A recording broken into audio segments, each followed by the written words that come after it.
Hi, I'm Kaviraj from scoringtarget.com.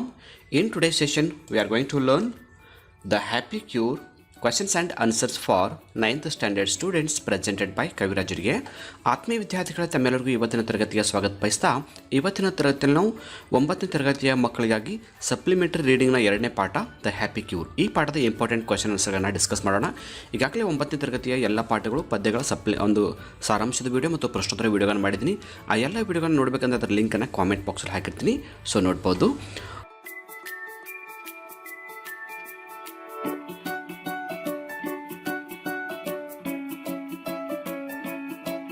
ನಾವೀಗ ಮೊದಲನೇ ಪ್ರಶ್ನೆ ನೋಡ್ತಾ ಇದ್ವಿ. ಮೇನ್ ಕ್ವೆಶ್ಚನ್ ನಂಬರ್ 1ದಿಂದ answer the following questions in about 2 or 3 sentences each. ಕೆಳಗಿನ ಪ್ರಶ್ನೆಗಳಿಗೆ 2 ಅಥವಾ 3 ವಾಕ್ಯದಲ್ಲಿ ಉತ್ತರಿಸಿ ಅಂತ. ಸೊ ನಮಗೆ ಸಪ್ಲಿಮೆಂಟರಿ ರೀಡಿಂಗ್ ಪಾಠದಿಂದ 2 ಅಂಕದ ಪ್ರಶ್ನೆಗಳ ಎಕ್ಸಾಮಲ್ಲಿ ಕೇಳೋದ್ರಿಂದ ಇಲ್ಲಿ ನಾನು 10 ಒಟ್ಟು ಇಂಪಾರ್ಟೆಂಟ್ ಇದ್ದಂಥ 10 ಕ್ವೆಶನ್ಗಳನ್ನು ಇಲ್ಲಿ ಡಿಸ್ಕಸ್ ಮಾಡ್ತಾ ಇದ್ದೀನಿ. ಸೊ ಮೊದಲನೇ ಪ್ರಶ್ನೆ ನೋಡೋಣ ಈಗ. The king was foolish. Do you agree with this statement? ಇಲ್ಲಿ ಫುಲಿಶ್ ಅಂದ್ರೇನು? ಮೂರ್ಖ. ರಾಜ ಒಬ್ಬ ಮೂರ್ಖ ವ್ಯಕ್ತಿಯಾಗಿದ್ದನು ಅಂತ ಈ ಒಂದು ಹೇಳಿಕೆಯನ್ನು ನೀವು ಒಪ್ಕೋತೀರಾ ಅಂತ ನಿಮಗೆ ಪ್ರಶ್ನೆ ಇದೆ. Justify your answer quoting one incident from the text ಅಂತ ಇನ್ನೊಂದು ಪ್ರಶ್ನೆ ಇದೆ. ಒಂದು ವೇಳೆ ರಾಜನ ಮೂರ್ಖ ಇದ್ದಾನೆ ಅಂತ ನೀವು ಒಪ್ಕೊಂಡ್ರೆ ಅದಕ್ಕೆ ಒಂದು ಸಂಬಂಧಿಸಿದಂಥ ಒಂದು ಪಾಠದಿಂದ ಒಂದು ಘಟನೆಯನ್ನು ಉದಾಹರಣೆಯಾಗಿ ಕೊಡಿ ಅಂತ ನಿಮಗೆ ಪ್ರಶ್ನೆ ಇದೆ. ಸೊ ಅದಕ್ಕೆ ನಾವು ಆನ್ಸರ್ ಯಾವ ಥರ ಬರೀಬೇಕು? Yes, I agree with this statement. ಹೌದು, ನಾನು ಒಪ್ಕೋತೀನಿ ಈ ಒಂದು ಹೇಳಿಕೆಯನ್ನು. ಯಾವ ಹೇಳಿಕೆ? ರಾಜ ಮೂರ್ಖ ಇದ್ದಾನೆ ಅಂತಕ್ಕಂಥ ಹೇಳಿಕೆಯನ್ನು ನಾನು ಒಪ್ಕೋತೀನಿ. ಸೊ ಅದಕ್ಕೆ ಈಗ ಕಾರಣ ಏನು? The king was suffering from having nothing to do. ರಾಜನಿಗೆ ಯಾವುದೇ ಕಾಯಿಲೆ ಬಂದಿರಲಿಲ್ಲ, ಆದರೂ ಕೂಡ ಕಾಯಿಲೆ ಬಂದ ಹಾಗೆ ಅನಿಸ್ತಾ ಇತ್ತು. But he said that he was that death's door. But ರಾಜಿಗೆ ಏನು ಅನಿಸ್ತದೆ ಅಂದರೆ ನಾನು ಸಾವಿನ ಬಾಗಿಲಿಗೆ ಬಂದು ನಿಂತಿದ್ದೀನಿ, ನನ್ನ ಸಾವು ಸಮೀಪ ಬಂದಿದೆ ಅಂತ ಫೀಲ್ ಆಗ್ತಾ ಇತ್ತು. ಸೊ ಇದರಿಂದ ನಮಗೇನು ಗೊತ್ತಾಗ್ತಾ ಇದೆ? ದ ಕಿಂಗ್ ವಾಸ್ ಫುಲಿಶ್ ಅಂತ ಗೊತ್ತಾಗ್ತಾ ಇದೆ. Okay, could you move to the next question? Physicians and surgeons are dolts. Why did the king call them dolts? ಇಲ್ಲಿ ಡಾಲ್ಟ್ಸ್ ಅಂದರೆ ದಡ್ಡರು ಅಂತ ಅರ್ಥ ಕೊಡುತ್ತೆ. ಫಿಸಿಷಿಯನ್ಸ್ ಅಂದರೆ ವೈದ್ಯರು, ಸರ್ಜನ್ಸ್ ಅಂದರೆ ಶಸ್ತ್ರಚಿಕಿತ್ಸಕರು, ಆಪರೇಷನ್ ಮಾಡ್ತಕ್ಕಂಥ ವೈದ್ಯರು ಅಂತ ಅರ್ಥ. ಅಂದರೆ ಇಲ್ಲಿ ವೈದ್ಯರು ಮತ್ತು ಚಿಕಿತ್ಸಕರು ತುಂಬ ದಡ್ಡರಿದ್ದಾರೆ ಅಂತ ಒಂದು ಸ್ಟೇಟ್ಮೆಂಟ್ ಇದೆ. Why did the king call them dolts? ರಾಜ ಈ ವೈದ್ಯರನ್ನ ಮತ್ತು ಶಸ್ತ್ರಚಿಕಿತ್ಸಕರನ್ನು ದಡ್ಡರು ಅಂತ ಯಾಕೆ ಕರೀತಾನೆ ಅಂತ ಪ್ರಶ್ನೆ. ಓಕೆ, ನಾವು look at the answer. Physicians and surgeons examine the king but they could find nothing wrong, so the king call them dolts. ಇಲ್ಲಿ ಎಕ್ಸಾಮೈನ್ ಅಂದ್ರೇನು? ಪರೀಕ್ಷಿಸೋದು.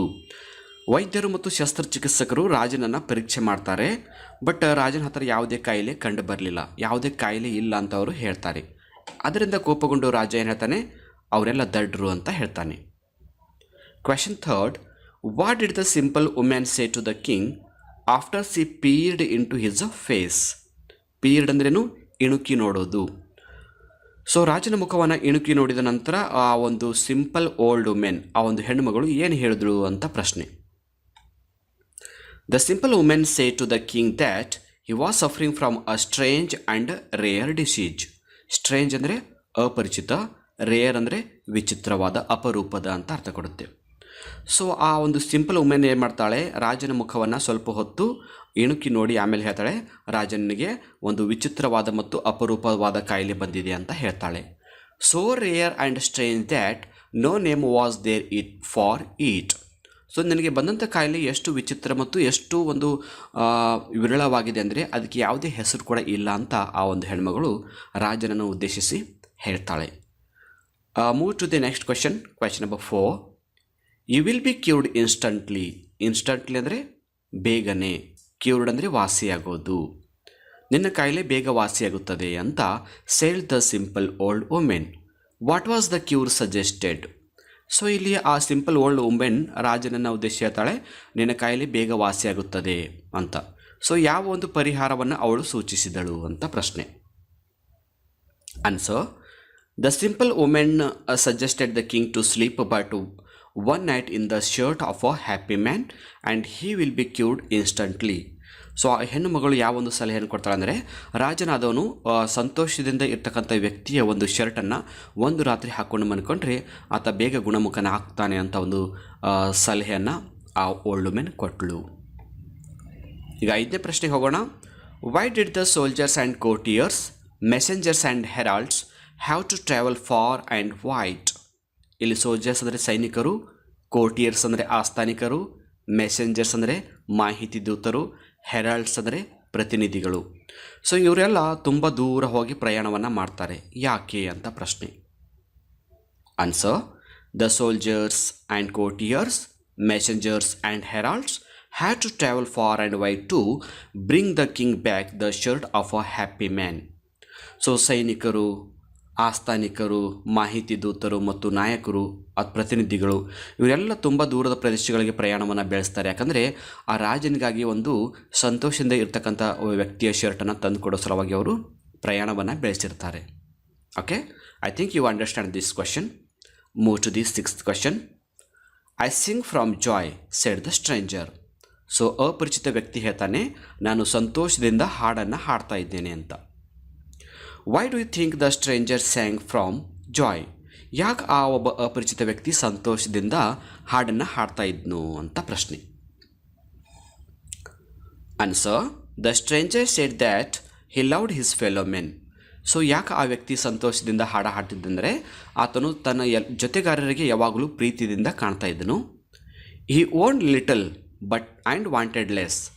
ಆ ವ್ಯಕ್ತಿ ಅವನ ಹತ್ರ ಏನೂ ಇರಲಿಲ್ಲ, ಜಾಸ್ತಿ ಏನೋ ಆತನ ಹತ್ರ ಶ್ರೀಮಂತಿಕೆ ಇರಲಿಲ್ಲ ಮತ್ತು ಅವನಿಗೆ ಯಾವುದೇ ಜಾಸ್ತಿ ಬಯಕೆಗಳು, ಆಸೆಗಳು ಕೂಡ ಇರಲಿಲ್ಲ. This made the stranger happy and sang from joy. So ಹೀಗಾಗಿ ಅವನಿಗೆ ಯಾವುದೇ ಆಸೆಗಳಿರಲಿಲ್ಲ ಮತ್ತು ಬಯಕೆಗಳಿರಲಿಲ್ಲ ಮತ್ತು ತನ್ನ ಜೊತೆಗಾರರಿಗೆ ಯಾವಾಗಲೂ ಪ್ರೀತಿಯಿಂದ ಕಾಣ್ತಿದ್ದನು.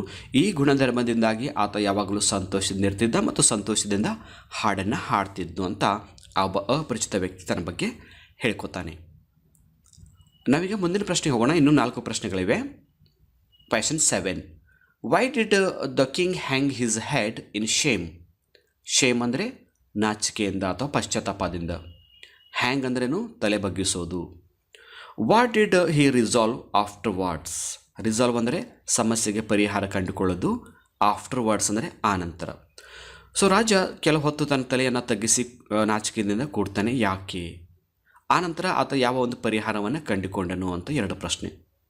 Answer: the soldiers found a happy man in the little stable boy but the boy was not wearing a shirt. So ಸೈನಿಕರೇ ಮಾಡ್ತಾರೆ, ಒಬ್ಬ ಚಿಕ್ಕ ಹುಡುಗನ ಹತ್ರ ಸಂತೋಷದಿಂದ ಇರ್ತಕ್ಕಂಥ ಹುಡುಗನನ್ನು ಕಾಣ್ತಾರೆ. ಅಂದರೆ ಸಂತೋಷದಿಂದ ಇರ್ತಕ್ಕಂಥ ಒಬ್ಬ ವ್ಯಕ್ತಿಯನ್ನು ಆ ಹುಡುಗನ ಹತ್ರ ಸೈನಿಕರು ಕಾಣ್ತಾರೆ. ಬಟ್ ಆ ಹುಡುಗನ ಹತ್ರ ಒಂದು ಶರ್ಟ್ ಇರಲಿಲ್ಲ. ಅದಕ್ಕಾಗಿ so the king hung his head in shame. So ಅದಕ್ಕಾಗಿ ರಾಜನಿಗೆ ನಾಚಿಕೆಯಾಗಿ, ಪಶ್ಚಾತ್ತಾಪ ಆಗಿ ತನ್ನ ತಲೆಯನ್ನು ತಗ್ಗಿಸ್ತಾನೆ. ಇದು ಮೊದಲನೇ ಪ್ರಶ್ನೆಗೆ ಉತ್ತರ.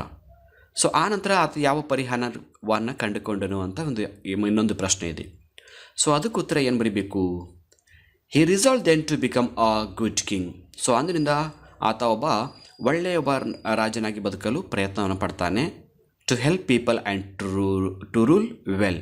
ಜೊತೆಗೆ ಜನರನ್ನು ಸಹಾಯ ಮಾಡಬೇಕು ಮತ್ತು ತನ್ನ ಆಳ್ವಿಕೆಯನ್ನು ಚೆನ್ನಾಗಿ ಮಾಡಬೇಕು ಅಂತ ಡಿಸೈಡ್ ಮಾಡ್ತಾನೆ. ಈ ಥರ ಒಂದು ಪರಿಹಾರವನ್ನು ರಾಜ ಕಂಡುಕೊಂಡನು. Question 8. Do you think the title of the story is appropriate? Give reasons. Title ಅಂದರೆ ಈ ಪಾಠದ ಹೆಸರು. ಅಪ್ರಾಪ್ರಿಯೇಟ್ ಅಂದರೆ ಸೂಕ್ತವಾಗಿದೆನಾ ಅಂತ. ಗಿವ್ ರೀಸನ್ಸ್, ಕಾರಣವನ್ನು ಕೊಡಿ. ಅಂದರೆ ಈ ಪಾಠದ ಹೆಸರು ಈ ಸ್ಟೋರಿಗೆ ಸೂಕ್ತವಾಗಿದೆನಾ ಅಂತ. ಒಂದು ವೇಳೆ ಸೂಕ್ತವಾಗಿದ್ದರೆ ಕಾರಣ ಕೊಡಬೇಕು, ಇಲ್ಲ ಅಂದರೂ ಕೂಡ ನೀವು ಕಾರಣ ಕೊಡಬೇಕು. Okay, let's see how to write the answer for this question. Yes, the title of the story is appropriate. ಹೌದು, ಈ ಪಾಠದ ಕತೆ ಸೂಕ್ತವಾಗಿದೆ. Because in the beginning the king was foolish. At the end he realised his folly. Foolish ಅಂದರೆ ಮೂರ್ಖತನ, realise ಅಂದರೆ ಅರ್ಥ ಮಾಡಿಕೊಳ್ಳೋದು, ಫಾಲಿ ಅಂದರೆ ಮೂರ್ಖತನ. ಈ ಪಾಠದ ಈ ಕಥೆಯ ಪ್ರಾರಂಭದಲ್ಲಿ ರಾಜ ಮೂರ್ಖನಾಗಿ ಕಂಡು ಬರ್ತಾನೆ.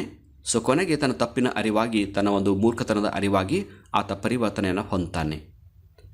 His disease was cured in a simple way by the example of a happy man.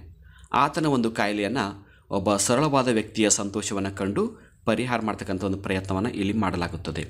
ಹೀಗಾಗಿ ಈ ಪಾಠದ ಹೆಸರು ಸೂಕ್ತವಾಗಿದೆ ಅಂತ ನಾವು ಬರೀಬೇಕು. ಓಕೆ, ಇನ್ನು 2 ಪ್ರಶ್ನೆಗಳಿವೆ. Question 9. People who have nothing to do are bored to death.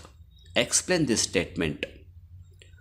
ಯಾವ ಜನರಿಗೆ ಮೈ ತುಂಬ ಕೆಲಸ ಇರುವುದಿಲ್ವೋ ಅವರಿಗೆ ತುಂಬ ಬೋರ್ ಆಗ್ತಾ ಇರುತ್ತೆ, ತಾವು ಒಂದು ಸಾವಿನ ಸಮೀಪ ಬಂದಿದ್ವಿ ಅಂತ ಫೀಲ್ ಆಗುತ್ತೆ.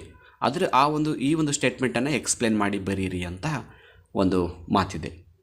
ಅಂದರೆ ಸೋಮಾರಿ ವ್ಯಕ್ತಿಗಳಿಗೆ ಈ ತುಂಬ ಬೋರ್ ಆಗೋದು, ಸಾವು ಬಂದಾಗ ಅನಿಸೋದು ಸಹಜ.